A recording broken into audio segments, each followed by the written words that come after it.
नमस्कार, मैं हूं आदित्य। डीएनए एडिटर्स टेबल में आपका स्वागत है और मेरे साथ आज मौजूद हैं तनवीर आजम जी। और आज हम चर्चा करेंगे महाराष्ट्र की राजनीति को लेके और महाराष्ट्र की राजनीति में अजीत पवार जो हैं वो क्या अपने चाचा के पास वापस चले जाएंगे। हमारा आज का टॉपिक यही है। क्योंकि आप लोगों को पता है कि लोकसभा चुनाव से पहले अजीत पवार ने खुद की एक अलग पार्टी बनाई थी। उन्होंने अपना जो भी योगदान था, राजनीतिक योगदान दिया उसमें, लेकिन उन्हें कुछ खास सफलता हासिल नहीं हुई। अब आज जो राजनीतिक समीकरण वहाँ बन के उभरे हैं उस पे हम चर्चा करेंगे। सर, क्या लगता है महाराष्ट्र की राजनीति में जो अजीत पवार का एक बड़ा नाम है, वो पिछले 1 साल से वो नाम कुछ कमाल नहीं कर पा रहा है। क्या स्थिति है और उनका क्या भविष्य में मुड़ रहे? देखिए, अजित पवार ने पिछले साल हम सबको चौंका दिया था जब वो अपने चाचा जो हैं शरद पवार, जिनकी पार्टी है एनसीपी, जी। उससे अलग हो गए। बाद में ये मामला कोर्ट वोर्ट तक गया, इवन कोर्ट में भी और ईसी में भी वो जीत गए और उनको सिंबल भी, उन्होंने एनसीपी का सिंबल ले लिया, नाम भी ले लिया। शरद पवार ने दूसरी तरफ अपनी अलग पार्टी बनानी पड़ी उनको, नया सिंबल से वो अभी लोकसभा का चुनाव लड़े। लोकसभा के चुनाव में शरद पवार, ये लोकसभा का जो चुनाव था, ये इस बात का ये था कि भाई जनता ये डिसाइड करेगी कि असली एनसीपी कौन है। शरद पवार की एनसीपी जो है, एनसीपी जिसको हम एनसीपी एसपी बोलते हैं, एनसीपी शरद चंद्र पवार, या एनसीपी जो अजित पवार का गुट था। जनता ने बिल्कुल क्लियर वर्डिक्ट दिया। शरद पवार 10 सीटों पे लड़े, 41 सीटें हैं वहाँ पे, 42 सीटें हैं महाराष्ट्र में लोकसभा की। शरद पवार कांग्रेस और 48 सॉरी, उसके बाद कांग्रेस और उनके साथ मिलके लड़े, शिवसेना उद्धव के साथ, और 10 सीटों पे लड़े और 8 सीटों पे उनकी जीत उन्होंने हासिल की। मतलब जो स्ट्राइक रेट देखो तो 80% है। दूसरी तरफ अजित पवार 4 सीटों पे लड़े और केवल 1 सीट पे जीते, स्ट्राइक रेट 25% का। तो ये क्लियर हो गया कि जो एनसीपी है वो शरद पवार की असली एनसीपी वही है। हार के बाद ना जो बीजेपी की भी हार हुई इस चुनाव में, मतलब महाराष्ट्र में भी उनका महाराष्ट्र में भी हार, उनका नुकसान हुआ। उसके बाद बीजेपी के अंदर से, आरएसएस से, हर तरफ से ये बातें निकल के आने लगी कि अजित पवार को साथ में लेना हमें भारी पड़ गया, क्योंकि अजित पवार पे करप्शन के केसेस थे और वो लोगों को पसंद नहीं आए। तो मतलब एक ऐसा होने लगा कि अजित पवार एक अछूत की तरह होने लगे। अजित पवार के पास ऑप्शंस नहीं बचे। उसके बाद फिर उनकी पार्टी के लीडर्स शरद पवार की तरफ जाने शुरू हो गए। अभी कुछ दिन पहले पुणे के 4-5 बड़े लीडर जो हैं, कॉर्पोरेटर वगैरह, वो शरद पवार के पास चले गए। देखिए, ये ध्यान देने वाली बात है कि महाराष्ट्र में इसी साल नवंबर दिसंबर में असेंबली इलेक्शन है।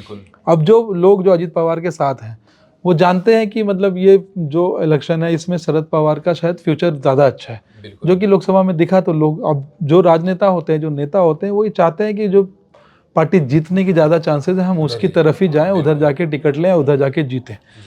दूसरी बात यह है कि शरद पवार, जो मेरा अपना ये ऑब्जर्वेशन है, और मैं कम से कम आप ये समझ लें कि 30 सालों से भारतीय राजनीति को फॉलो कर रहा हूँ।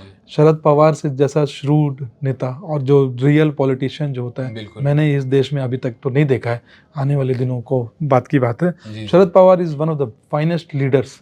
ही is a very good politician. वो देखिए, पॉलिटिक्स में जो चाहिए, साम दाम दंड भेद, वो सब कुछ वो समझते हैं, सारे गुण उनके अंदर हैं।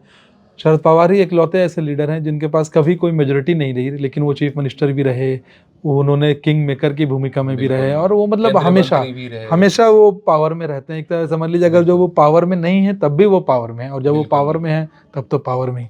तो और जिस तरीके की बातें, जैसे शरद पवार से किसी ने पूछा कि क्या आप अजित पवार को वापस लेंगे, तो उन्होंने कुछ ऐसा नहीं बोला कि नहीं लेंगे। देखिए कितना नपा तुला उनका बयान आता है। कहते थे कि फैमिली तो फैमिली है, फैमिली टाइज में कोई प्रॉब्लम नहीं है। अजित को लेने से पहले हम अपने लोगों से बात करेंगे जो हमारे साथ मुसीबत में खड़े थे, अगर वो हाँ कहेंगे तो हम सोचेंगे। ये नहीं कि कोई कटुता नहीं है, क्योंकि हाँ, जबकि आप ये ध्यान रखें कि शरद पवार की बेटी सुप्रिया सुले के खिलाफ अजित पवार की पत्नी सुनेत्रा लड़ी और हारी, सुप्रिया सुले जीत गई।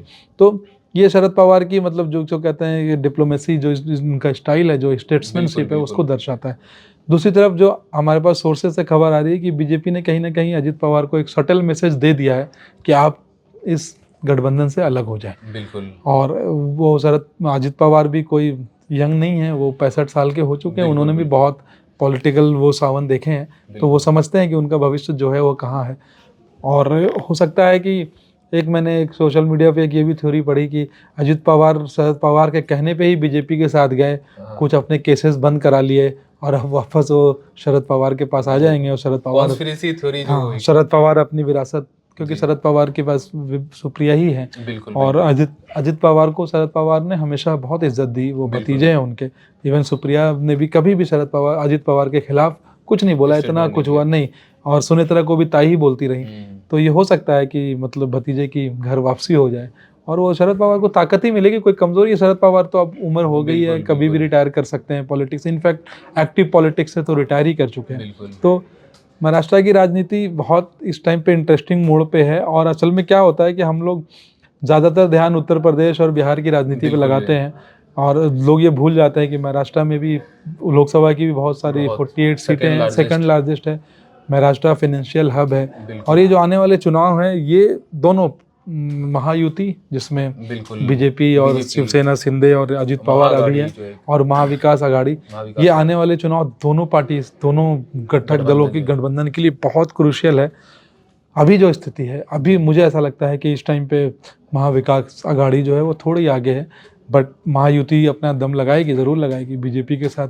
तो ये हमने देखा है कि वो इलेक्शन को बहुत जोर शोर से लड़ते हैं। लेकिन हाँ, ये है कि थोड़ा सा जो डेंट लगा है ना इस बार, बिल्कुल, जो उसकी लोकसभा वजह के से समय बीजेपी को थोड़ा सा हमने नुकसान हो रहा बैकफुट पे जाते हुए देखा है। अब देखना है पड़ेगा कि बीजेपी इससे बाहर कैसे निकलती है।